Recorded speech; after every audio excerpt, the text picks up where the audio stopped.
dès que nous parlons d'enseigner des langues étrangères, d'ouvrir la palette linguistique des élèves, arrive la question de la traduction. La traduction est un piège.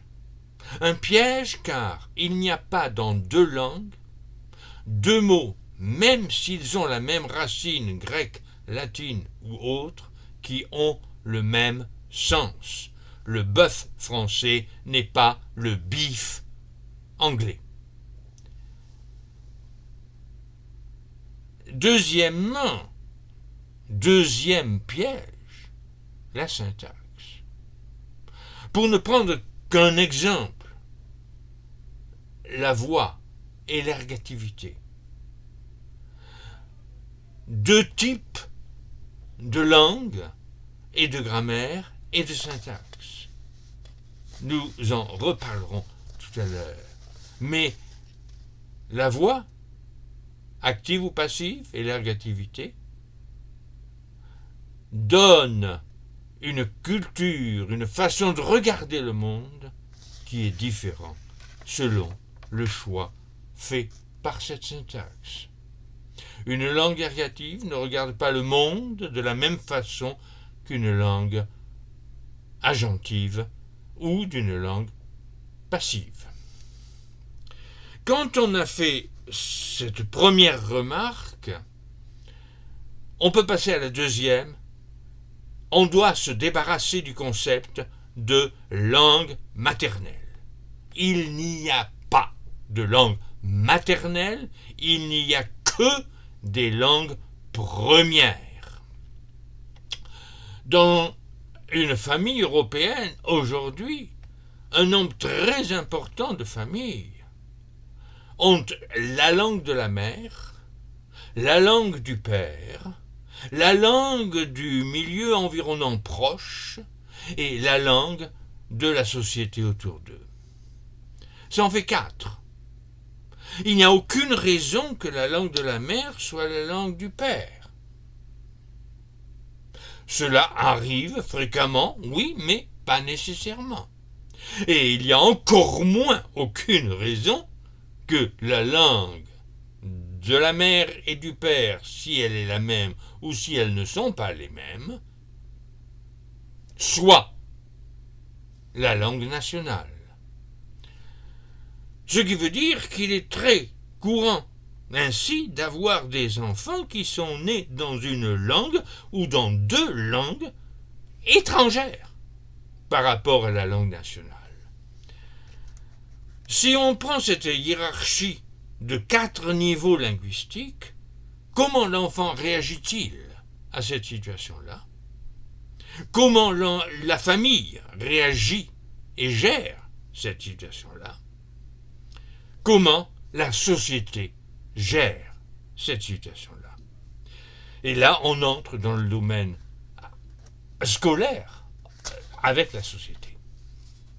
Mais d'abord, essayons de définir la palette des langues qu'on trouve en Europe.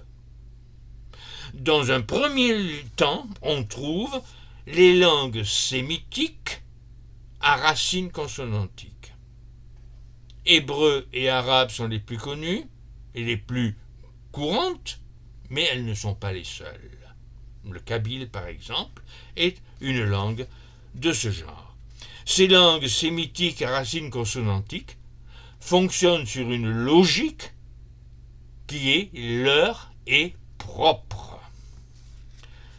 Le deuxième groupe de langues qu'on trouve sont les langues sino-tibétaines ou tibéto-birmanes, qui sont des langues isolantes et qui nous viennent d'Asie. Que ce soit le chinois dans les Chinatowns, que ce soit le vietnamien que nous avons largement en France, que ce soit le cambodgien, le thaï, le tibétain éventuellement, et quelques autres langues de cette vaste famille, comme le coréen et le japonais. La troisième grande famille sont les langues agglutinantes. Les langues agglutinantes sont des langues dites turquiques. Les langues turquiques sont bien sûr le turc, si j'ose dire, mais également toutes les langues agglutinantes d'Asie centrale, de l'Azerbaïdjan à la Mongolie, plus les langues de l'Oural, plus une moitié au moins des langues sibériennes. On retrouve ces langues agglutinantes turquiques dans le nord de la Russie, le finlandais, le sami, et bien sûr l'estonien, qu'on oublie souvent, et le hongrois, qui est un cas un peu particulier. Mais on trouve aussi dans le Caucase des langues agglutinantes, comme le géorgien. Quand on met toutes ces langues ensemble, sans oublier bien sûr le turc et le basque en Europe, on a là un nombre impressionnant de langues et une proportion impressionnante de gens qui les parlent. Attention, c'est pas parce qu'on est turc qu'on parle turc. Une bonne proportion de la population de la Turquie parle kurde, et le kurde est une langue indo-européenne, et pas agglutinante.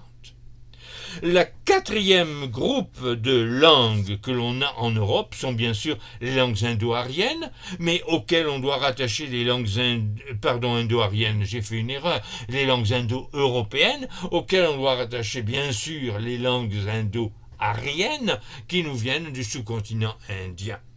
Et là, ces langues indo-aryennes et indo-européennes, indo-aryennes en particulier, sont largement présentes dans nos villes et dans nos campagnes, dans nos pays. La dernière groupe de langues sont les langues africaines à classe, qui sont la forme ultime de l'évolution du langage humain d'Homo sapiens, qui est né, Homo sapiens, il y a 300 000 ans en Afrique noire, et qui a commencé par les mutations qu'il a subies pour devenir Homo sapiens à partir d'un état antérieur, a commencé à inventer le langage, et le langage dans sa phylogénie linguistique arrive en dernière étape d'évolution aux langues à classe africaines, en Afrique noire. Quand vous avez cette palette sur la table et que vous regardez les classes de collège ou de lycée, voire de primaire bien sûr, voire de maternelle, vous avez alors une situation de multilinguisme premier dans nos classes. Que faire ? Et on pourrait poser de nombreuses autres questions, on pourrait regarder aussi la chose de façon à laquelle j'ai fait allusion tout à l'heure, des langues ergatives et des langues agentives. Imaginez que dans les langues agentives, le français, l'anglais, l'allemand, l'essentiel du monde que l'on saisit avec cette langue est vu comme étant le résultat de actions d'un agent qui est sujet de ces actions. Imaginez un monde ergatif où cette fois ce n'est plus l'agent qui est sujet et qui soutient le verbe, mais c'est l'objet qui subit l'action qui est le soutien, le support du verbe lui-même, l'agent étant alors marqué comme agent et devenant un cas oblique. Imaginez donc la vision du monde à partir du point de vue de ceux qui subissent les actions et d'un autre côté, la vision du monde à partir de l'agent qui fait les actions. Deux cultures, psychocultures, complètement différentes et opposées. Si on parle d'éducation maintenant, vous avez deux politiques possibles. Le monolinguisme, qui est la solution la plus facile, entre guillemets, facile bien sûr. Le monolinguisme, c'est la langue nationale officielle qui est imposée comme la seule langue possible du milieu scolaire. Les autres sont interdites, voire punies. la punition pour les élèves qui employaient des dialectes picards à Valenciennes, le rouchi en l'occurrence, dans les cours de récréation, y compris dans les cours de récréation, ont existé jusqu'aux années 70. Il n'y a donc pas si longtemps. Et je ne suis pas sûr qu'il n'y ait pas encore des remarques désobligeantes à l'égard des élèves qui auraient l'intention d'employer du rouchi dans la cour de récréation d'un lycée de Valenciennes. Or, le rouchi est employé couramment dans la communauté valenciennoise. L'autre solution, c'est le multilinguisme, avec deux possibilités. Un vrai multilinguisme où toutes les langues sont égales, toutes les langues sont pratiquées de façon quotidienne dans toutes les classes par tous les élèves. D'où l'obligation pour tous les élèves d'apprendre à naviguer dans, disons, pour une classe, 4, 5, 6 langues différentes. Il y a bien sûr la solution un peu plus facile, d'avoir une langue dominante, la langue nationale généralement, ce qui fait que les langues autres sont bien employées, mais dans ce cas systématiquement on va traduire. Et la traduction est un piège. Si c'est ce que j'appelle le monolinguisme aménagé. Quand on a ainsi ce système scolaire, on s'aperçoit alors que dans la plupart des cas, ce système scolaire est vu comme étant homogénéisant, comme étant aliénant et comme étant déculturant. Est-ce que cette déculturation laisse la place à une acculturation? Est-ce que on a le droit de déculturer quelqu'un pour l'acculturer dans une autre culture que la sienne?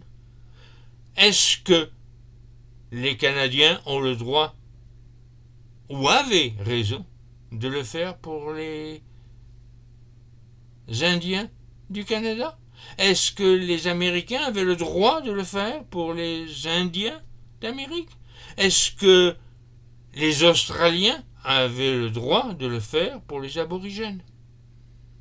Mais c'est ce qu'ils ont fait, avec des morts, beaucoup de morts. Et pas simplement physiologiques, mais des morts psychiques, des morts culturelles, qui se perpétuent plusieurs générations après. Quand on a dit cela, on veut créer un univers multilingue et la seule solution reste la réalité virtuelle et l'intelligence artificielle. Un étudiant ou les étudiants, sur un thème choisi collectivement par les élèves, vont être projetés dans un univers de réalité virtuelle qui sera par définition multilingue, 3, 4 ou 5 langues. Et les élèves seront projetés dans cet univers de réalité virtuelle avec, par exemple, bien sûr, un avatar qui pourra être un avatar hologrammique. Ce qui veut dire que la réalité virtuelle pourra être une véritable réalité. Projeter les élèves dans une scène de rue à New York. Débrouillez-vous les enfants. Plusieurs langues sont employées. La découverte culturelle et linguistique est énorme. Le défi linguistique et culturel est énorme. Mais cela, c'est gérable, grâce à l'intelligence artificielle. Si en plus chaque élève a une initiative en intelligence artificielle, à l'intérieur même du thème, du sujet, du voyage de réalité virtuelle, il pourra poser ses questions, suggérer ce qu'il veut, obtenir des réponses et réaliser ses propres désirs. On a là une motivation infiniment plus forte que tout ce que l'on peut imaginer pour enseigner le multiculturalisme et le multilinguisme, pour apprendre des langues étrangères. Et c'est ça qui est important. Il n'y a pas de motivation si ce ne sont pas les désirs des élèves qui sont pris en compte pour déterminer ce qui va être étudié. On en arrive alors à poser la question de savoir est-ce que l'école a véritablement rempli sa mission? Est-ce que l'école a véritablement étudié de façon plus que simplement allusive, mais réaliste, des choses comme l'esclavage, slavery, sclavery, le féodalisme avec les serfs et les vilains, feudalism, feudalismus, la laïcité et le sécularisme. Sécularisme n'est pas la laïcité, différence, le sait-on. Feudalism,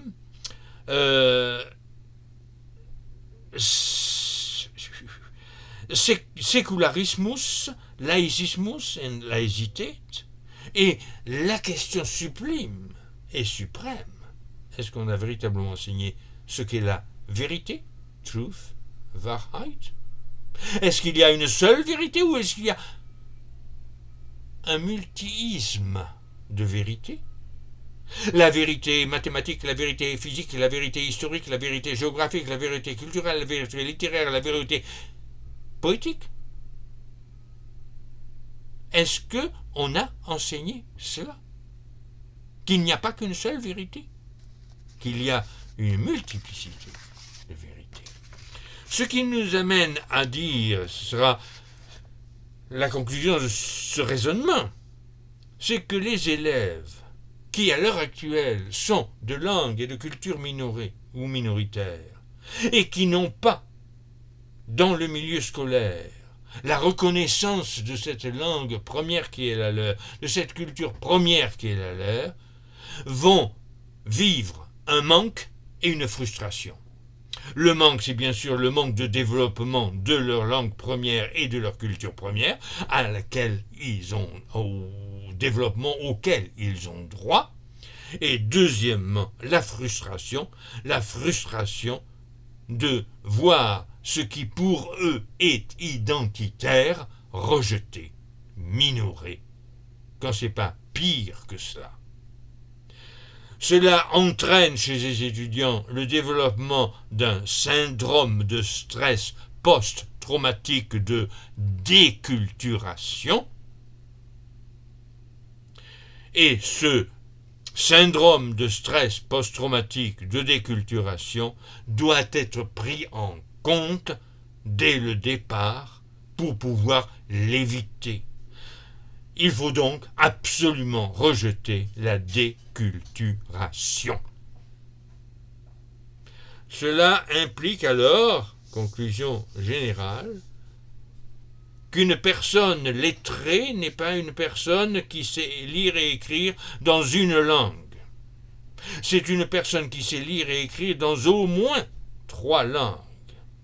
Sa langue première, la langue nationale éventuellement extérieure, et si sa langue première est la langue nationale extérieure, 2 langues étrangères, sinon une seule langue étrangère, voire 2, ça c'est du choix.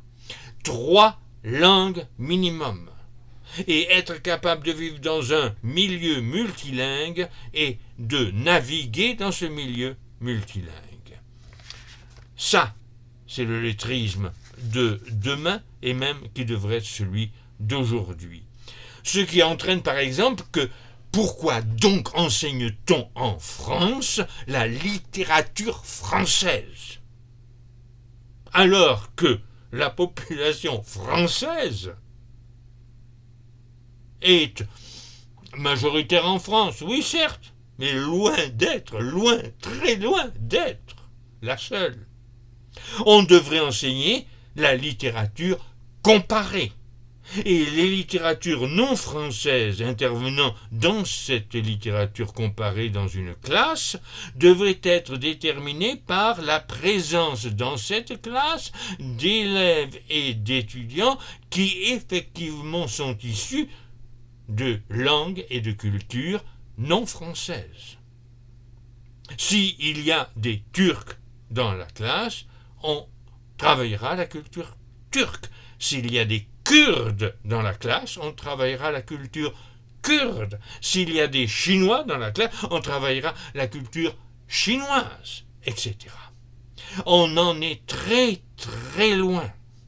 La culture comparée, la littérature comparée n'est pas à l'ordre du jour en France, et je pense qu'elle ne l'est pas non plus à l'ordre du jour dans de nombreuses autres civilisations européennes. Conclusion en un mot, nous devons inventer le concept de multiisme ou de pluriisme. Et c'est ça la solution pour demain. Bonne journée, au revoir.